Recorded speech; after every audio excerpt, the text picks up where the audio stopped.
여러분, 당신이 나보다 오라. 이것이 안 되는 것이 바로 우리 인생인 것 같습니다. 이것만 되면 사실 그 인생의 많은 문제들이 해결될 텐데 우리가 죄인이기 때문에 이 고백을 하는 것이 참 어렵습니다.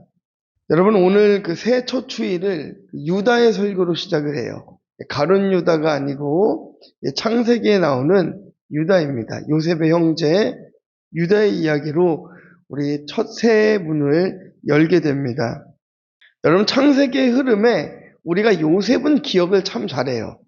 그런데 이 유다에 관한 내용들은 그냥 지나치는 경우들이 너무나 많은 것을 볼 수 있습니다. 아마 성도님들도 이 창세기를 읽으시면서 요셉의 포커스를 맞춰서 읽게 되지 이 유다에 대한 내용들은 그렇게 깊게 보지 않으실 것 같습니다. 창세기 37장과 39장 사이에 야곱의 편애 그리고 요셉의 꿈으로 시기 질투를 받으니까 요셉이 겪는 이 고철의 기사가 38장에 딱 나와야 되는데 이 38장에 요셉이 아닌 유다의 이야기가 들어간 이유는 해와 달과 11별이 누구에게 절하는 꿈을 꿨습니까? 요셉에게 절하는 꿈을 꿨어요. 그래서 형제들이 시기했는데 야곱은 말로 그것을 간직했다라고 이렇게 얘기하고 있습니다. 말을 간직해 두었다라고 성경이 이야기하고 있어요. 그러다 보니까 이 창세기 15장에 나오는 영적인 후사가 마치 요셉 같아 보이지 않습니까? 그렇죠. 요셉 같아 보이는 거예요. 그래서 우리가 유다를 놓치기가 정말 쉽습니다. 그런데 그것이 아니고 유다로 이어지기 때문에 급해서 이 38장에 급하게 지금 끼워 넣은 거예요. 야곱의 족보에서 빼놓을 수 없는 인물이 바로 이 유다입니다. 요셉은 그리스도의 표상이지만 유다는 그리스도의 씨인 것이죠. 여러분, 모형과 진짜는 다릅니다. 유다는 예수 그리스도의 직계 조상이 되는 거예요. 요셉과 너무나 비교가 되는 이 악한 유다가 과연 어떻게 그리스도의 조상이 될 수 있었을까? 여러분, 그것은요, 그는 나보다 옳도다라는 이 유명한 회개의 고백을 했기 때문인 것입니다. 창세기에서 가장 중심 구절이고 성경의 중심 구절이면서 이 말씀이 해석이 되어지면 우리 구속사의 말씀들이 다 이해가 되어질 수가 있어요. 오늘 말씀을 통하여서 하나님은 나보다 옳으십니다. 내 남편은 나보다 옳습니다. 내 아내는 나보다 옳습니다. 내 자녀는 나보다 옳습니다. 내 옆에 계신 집사님이, 권사님이, 장로님이 나보다 옳습니다. 고백할 수 있는 시간이 되기를 주님의 이름으로 축원합니다. 자, 그런 의미에서 한 번만 더 인사 나눌까요? 나보다 옳으십니다. 네. 아멘. 맞습니다. 나보다 옳으시기 때문에 첫 번째로 내 옳음으로 공동체를 떠나면 안 됩니다.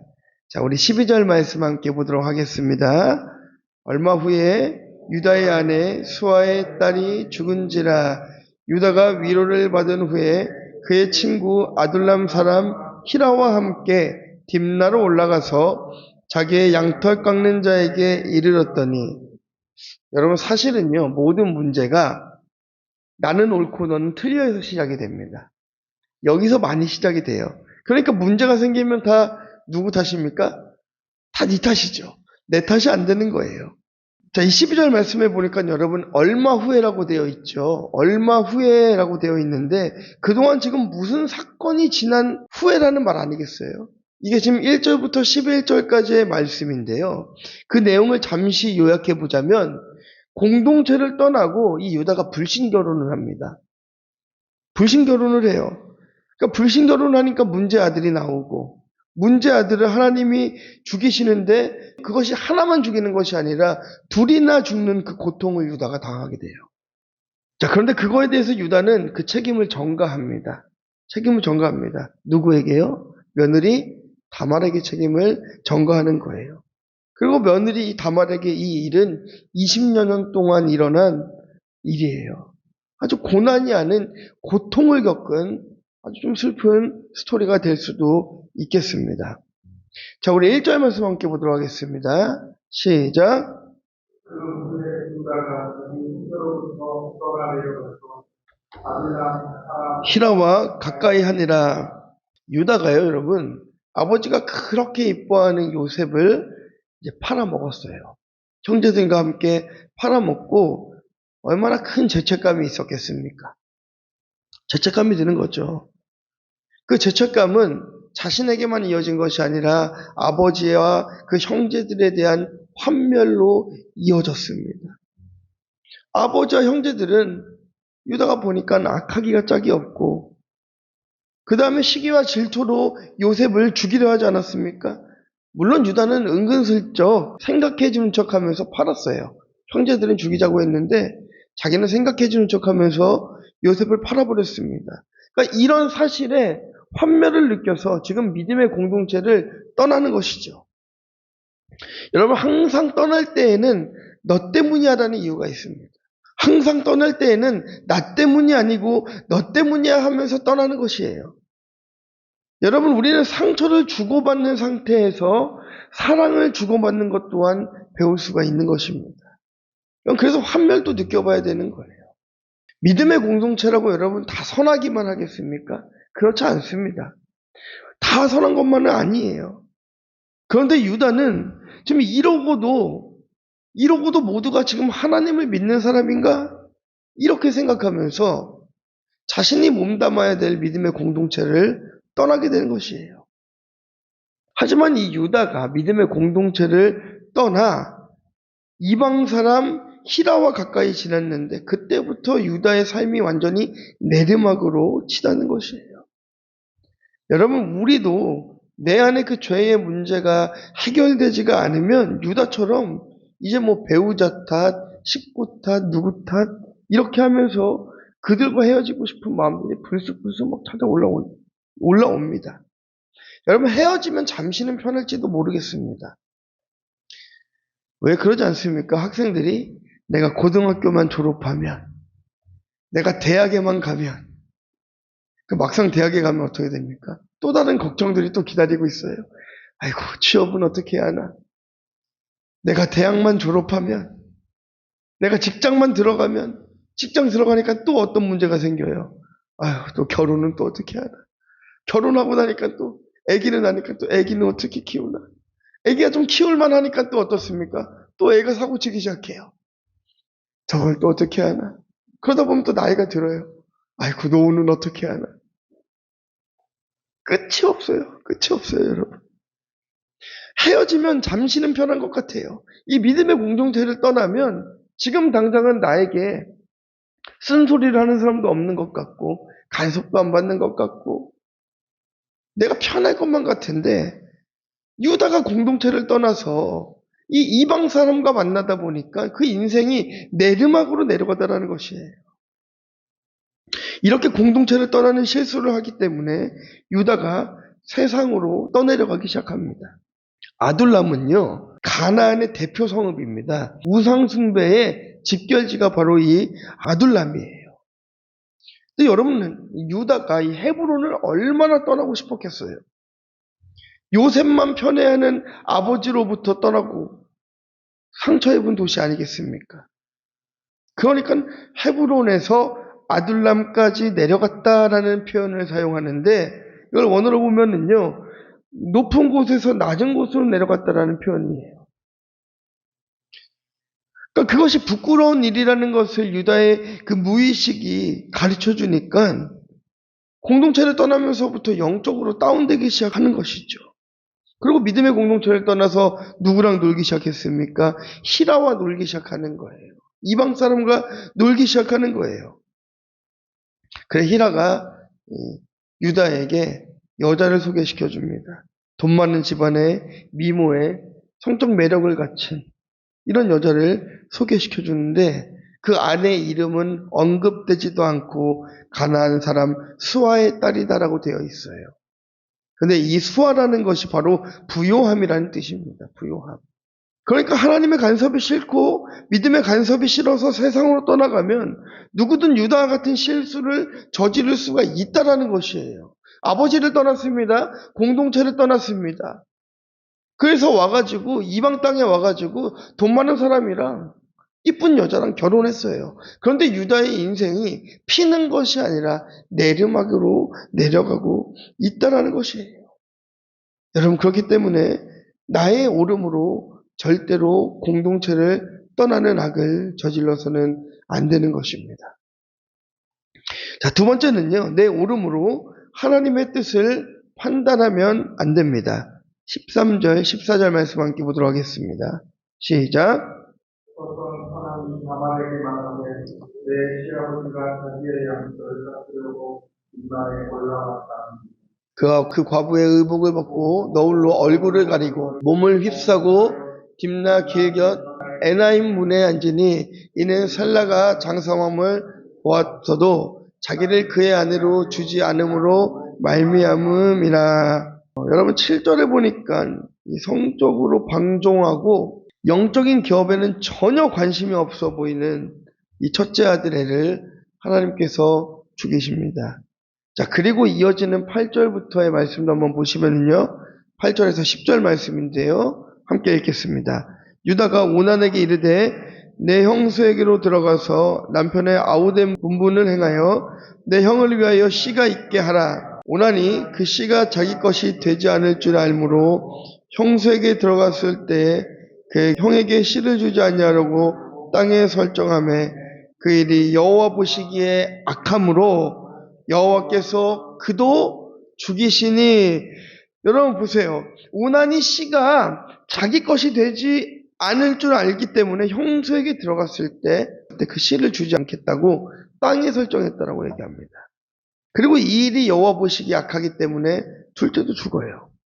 이게 고엘이라는 것인데요. 기업을 모르는 제도가 있습니다. 후손을 남기지 못하면 이 가문의 대를 이어가야 되기 때문에 친형제나 친족 중 하나가 죽은 형제의 부인과 결혼해서 이제 아들을 낳아주는 거예요. 후사가 끊어지지 않게 하려는 하나님의 배려였습니다. 그렇기 때문에 남편의 동생으로서 형수와 결혼하는 것이 그에게는 마땅한 책임이었던 것이죠. 그런데 만약 이 시동생이 그 의무를 이행하고 싶지가 않다라고 한다면 방법이 하나가 있기는 있습니다. 그것이 뭐냐면요. 형수가 그 시동생의 신발을 벗어 꺼내서 시동생 얼굴에 침을 뱉고 공개적으로 모욕을 주면 돼요. 사람들 앞에서. 그러면 이제 그렇게 그 모욕을 당하면 시동생은 그 형수와 결혼을 하지 않아도 되는 것이죠.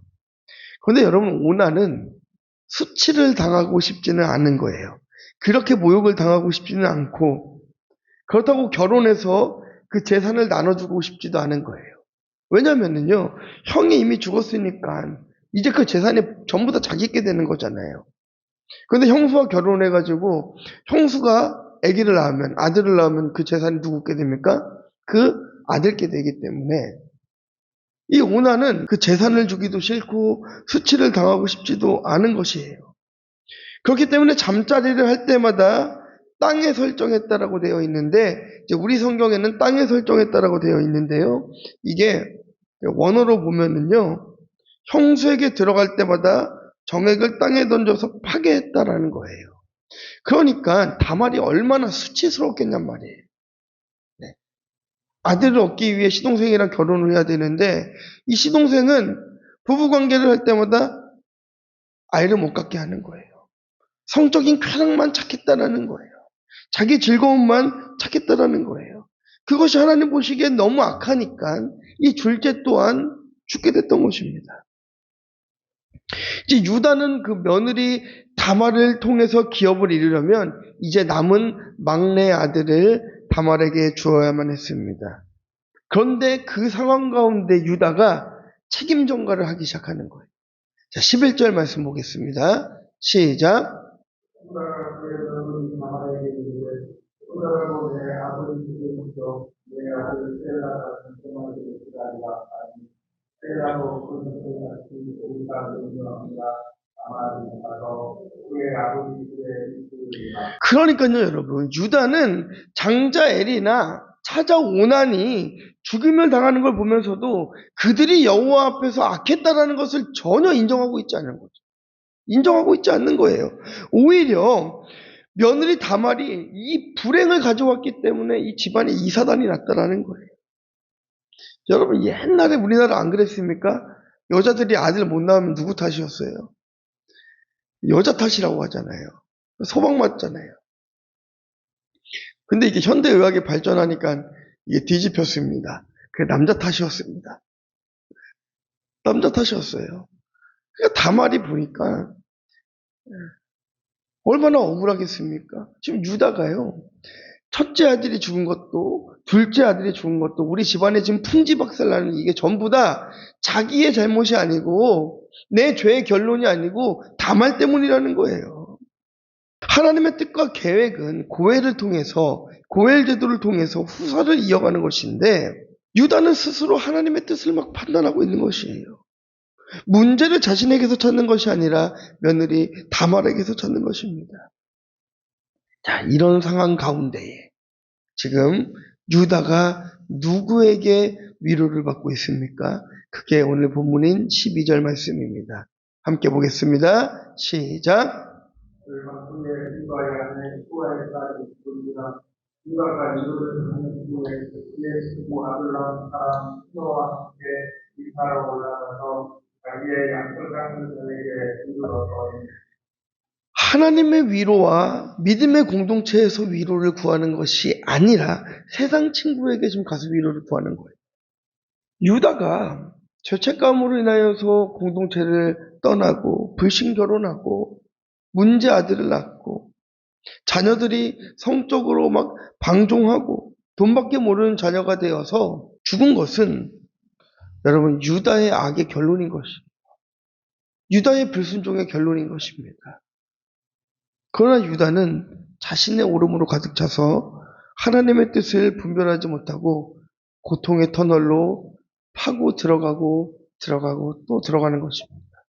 여러분 땅을 파고 계속 들어간다는데 빛이 나올 리가 없어요. 빛은 위에서 비추는 것이지 아래에서 비추는 게 아니기 때문에 땅을 향해서 계속해서 들어간다고 해도 그게 빛이 비춰지지가 않는 거예요. 네. 안 비춰지는 거예요. 그러니까 목사님들이 한 번씩 어떤 권면들을 하거나 뭔가 성도들이 잘못된 길을 걸어갈 때에 이것을 바로잡기 위해서 이야기를 해줍니다. 땅에서 하늘로 올라가라는 거예요. 빛으로 올라가라는 얘기거든요. 그런데 계속해서 땅만 보고 걸어가는 사람은 그냥 어둠만 계속 비춰지는 거예요. 빛이 보이지가 않는 거예요. 그 이유가 바로 유다와 같이 완악했기 때문이라는 것이에요. 들리지가 않는 거죠. 하나님의 뜻이 보이지가 않는 것이에요. 그러니까 내가 옳다라고 하면서 하나님의 옳음을 무시하고 내가 옳다라고 하면서 며느리 다말에게 전부 다 씌워버리는 것이에요. 자, 여러분, 그러니 우리가 어렵고 힘든 일이 닥쳐오면 우리가 누구를 찾아야 되겠습니까?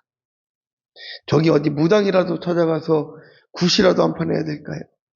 아니면 어디 세상 친구들 찾아가서 신세 한탄하면서 위로받아야겠습니까? 아닙니다. 우리가 큰 환난과 어려움이 닥쳐오면 하나님의 뜻을 구하고 믿음의 공동체인 교회로 나와서 겸손하게 그냥 붙어 있기만 하면 돼요. 목사님, 저는 너무 힘들어서 기도도 할 수가 없고 말씀도 잘 안 들리는데요. 여러분, 그냥 이 자리에 와서 붙어 있기만 하면 돼요. 이 자리를 떠나지 않고 붙어 있기만 하면 여러분 수지 맞는 인생인 것이에요. 붙어 있는 것이 얼마나 중요한지 모릅니다. 자, 여러분, 우리가 적용해 보시기 바랍니다. 여러분들은 유다와 같이 책임을 전가하면서 더 큰 고난의 길로 들어서고 계십니까?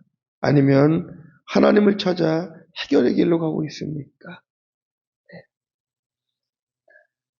하나님이 옳으십니다 고백하면서 터널이 아닌 빛을 향해 걸어가는 여러분 되시기를 주님의 이름으로 축원합니다. 자, 마지막 세 번째는요. 그래서 답이 무엇일까요? 그는 나보다 옳도다가 답입니다. 26절 말씀입니다. 시작. 그것을 알아보고 이르되 그는 나보다 옳구나.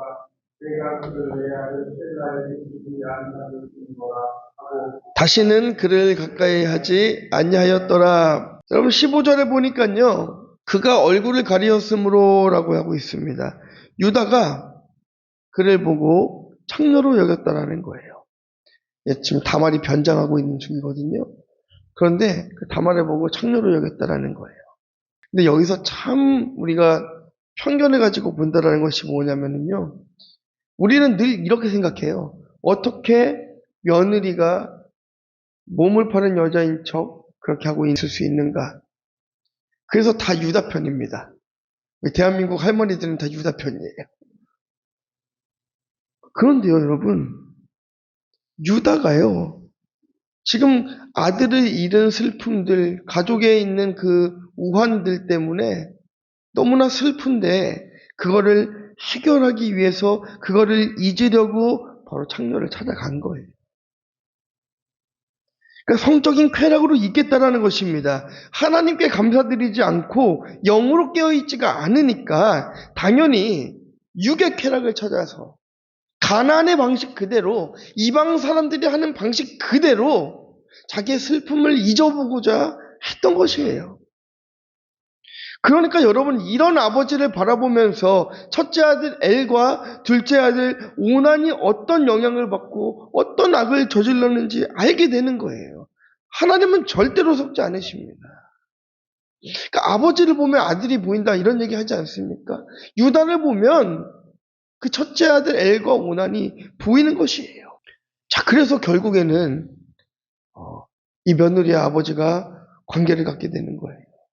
자, 16절부터 18절 말씀 보겠습니다. 시작.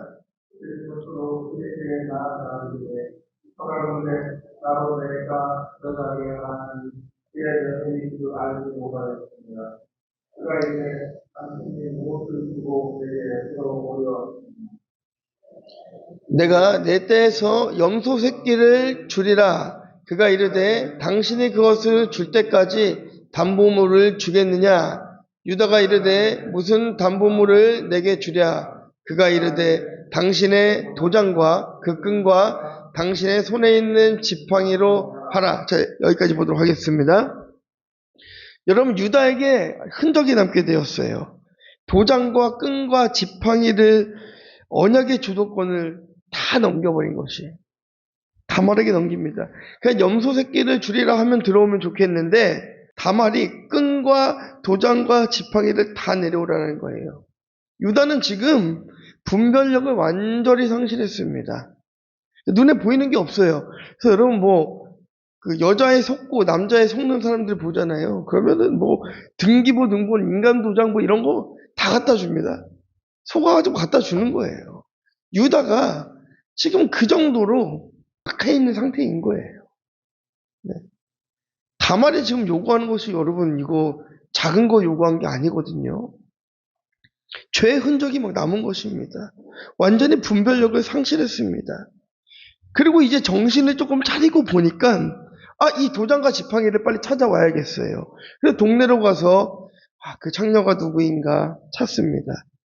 그런데 사람들에게 물어봐도 우리 동네에는 그렇게 몸을 파는 여자가 없다라는 거예요. 그리고 석 달쯤 시간이 흘러갑니다. 24절입니다. 석 달쯤 후에 어떤 사람이 유다에게 일러 말하되 뭐라고요? 내 며느리 다말이 행음하였다라는 거예요. 그래서 임신했다라는 거예요. 그래서 어떻게 하라고 합니까? 유다가 그를 끌어내어 불사르라. 이런 걸 보고 여러분 내로남불이라고 하지 않습니까? 아닙니까? 자기도 행음해놓고서 며느리가 행음했다는 소식에 그를 불사 죽이라는 거예요. 이렇게 여러분 인간은 자기 죄를 인식하지 못하면 인정하기는 더더욱 어렵습니다. 공동체를 떠나서 잘 살아볼 것만 같은데 며느리를 청녀로 보고 행음하고 임신까지 시켰다는 거예요. 그리고 그 씨가 예수의 씨인 줄도 모르고 불사 죽이라까지 합니다. 불사 죽이려까지 하는 거예요. 내가 옳은 사람은 다른 사람들이 다 틀렸기 때문에 늘 정죄밖에 할 수 없는 것이에요. 그런데 여러분 다말이 굉장히 지혜롭습니다. 지금 나를 임신시킨 그 자가 바로 아버지십니다. 이렇게 얘기하지 않아요. 이 사람들이 있고 유다가 있는데 이렇게 얘기하는 거예요. 이 물건을 준 사람의 아이를 내가 가졌습니다 하면서 뭘 꺼내놨을까요? 유다가 주었던 물건들을 꺼내놓는 거죠. 자, 그게 25절 말씀인데요. 이 도장과 그 끈과 지팡이가 누구의 것이니까 한지라. 참 재밌습니다. 시아버지라고 밝히지 않고 팩트, 사실을 밝혔어요. 사실 이렇게 된 것은 아버지가 더 나쁜 것 아니겠습니까? 계대 혼인법으로 기업 무르기를 해야 되는 지금 안 했다라는 것을 딱 유다가 깨달은 거예요. 이거를 보면서. 그러고 나서 바로 그 유명한 유다의 고백이 이어지는데 그것이 26절입니다. 함께 보겠습니다. 유다가 그것들을 알아보고 이르되 그는 나보다 옳도다. 내가 그를 내 아들 셀라에게 주지 아니하였음이노다 하고 다시는 그를 가까이 하지 아니하였더라. 유다가 드디어 이 모든 사건들을 이해하고 알아보고 1절부터 시작되던 유다의 그 악이 이제 끊어진 것이에요. 다말이 창녀로 변신해서 자신을 속이고 임신한 일이 유다 자신이 저지른 잘못에 비하면 훨씬 낫다라는 고백인 것이에요. 다말은 하나님의 뜻을 이어가기 위하여서 그 계대법에 의하여서 그 뜻을 이어가기 위하여서 어떻게라도 이것을 이어가기 위하여서 몸부림쳤습니다. 그리고 그것이 바로 예수의 시였어요. 예수의 시. 그런데 유다가 그것을 알아보지 못했잖아요. 그것을 알아보지 못하고 그 악의 모든 결론들을 자신에게서 찾아내지 못하고 나는 옳은데 너희들이 틀렸고 나는 옳은데 아버지가 틀렸고 나는 옳은데 형제들이 틀렸고 나는 옳은데 내 며느리가 틀려서 우리 집안은 이렇게 망하는구나라고 생각했던 유다에게 갑자기 심정의 변화가 생기는데 그것이 뭐였습니까? 이 모든 사건들이 하나님이 나에게 허락한 사건이며 나의 죄의 결과구나라는 것을 깨닫는 순간 사람들 앞에서 다말에게 고백하는 것입니다. 네가 나보다 옳구나. 네가 옳았다. 그럼 여러분 저 마지막 말씀 보세요. 다시는 그를 가까이 하지 아니하였다라는 것. 다시는 똑같은 죄를 반복하지 않았다라는 것입니다. 결론입니다. 여러분 저도 저의 오름으로 범한 과오들이 참 많아요. 이게 참 사역자들의 고질적인 병이 될 수도 있겠는데요. 성도들이 좋은 목회적 아이디어를 가지고 와도 이 사역자라는 자존심에 참 그것들을 내려놓기가 어려울 때가 많이 있습니다. 내 것이 더 옳다라고 치부할 때들도 있어요. 선교지에 있을 때도 단기팀들이 돌아와서 뭐 이런저런 프로그램들을 소개해주고 같이 해보자라고 해도 잘 안 합니다. 내가 하던 방식, 이것이 가장 옳다라고 생각하기 때문에 변화를 주려고 하지 않는 거예요. 그래서 제 오름으로 그들의 의견들을 묵살하고 유다와 같이 책임을 전가하는 것이에요. 그러니까 이 말씀을 준비하면서 여러분들과 이 2024년은 내 오름을 버리고 하나님이 옳다라는 고백들이 울려 퍼지길 주님의 이름으로 축원합니다. 여러분이 오는 게 아니라 하나님이 오르십니다. 나보다 내 남편이, 내 아내가, 내 자녀가, 내 옆에 있는 사람이 옳습니다라는 고백이 여러분 입술에서 시작될 때 하나님께서는 여러분의 가정을 회복시켜 주시고 여러분들의 삶을 회복시켜 주시고 여러분들의 인생을 평탄케 해주실 것입니다. 네. 여러분 저희가 2024년을 시작하면서 어떤 말씀을 여러분들과 나눠야 될까 참 고민을 많이 하면서 제가 이 말씀을 여러분들 앞에 준비한 것은요, 우리가 2024년에 나보다 당신이 옳습니다라는 고백만 이루어지면 우리 교회는 부흥할 수 있습니다. 왜냐면은요, 하나님 앞에 내가 죄인이라고 고백하는데 하나님께서 안 기뻐하시겠어요? 하나님 앞에 하나님이 옳다라고 고백하는데 하나님 안 기뻐하시겠어요? 여러분 남편에게 남편이 옳아요라고 하는데 남편이 화내겠습니까? 남편들이 아내에게 여보가 옳아요라고 하는데 그 얘기를 듣고 여러분 화내시겠어요? 아니잖아요. 나보다 옳습니다라고 고백하면 여러분들 문제는 해결됩니다. 그 반드시 하나님께서 그 문제들을 해결해 나갈 것입니다. 자, 우리 이제 우리 자리에 일어나서 다 함께 한번 통성으로 한번 기도할 텐데요. 오늘 말씀을 기억하면서 한번 같이 기도했으면 좋겠습니다. 우리 자리에 일어나셔서 한번 기도하실 텐데요. 한번 고백해 보세요. 하나님은 나보다 오르십니다. 내 남편은, 내 아내는 나보다 옳습니다. 우리가 기도했으면 좋겠습니다. 하나님, 우리가 나의 오름이 가득 차서 범죄하였습니다.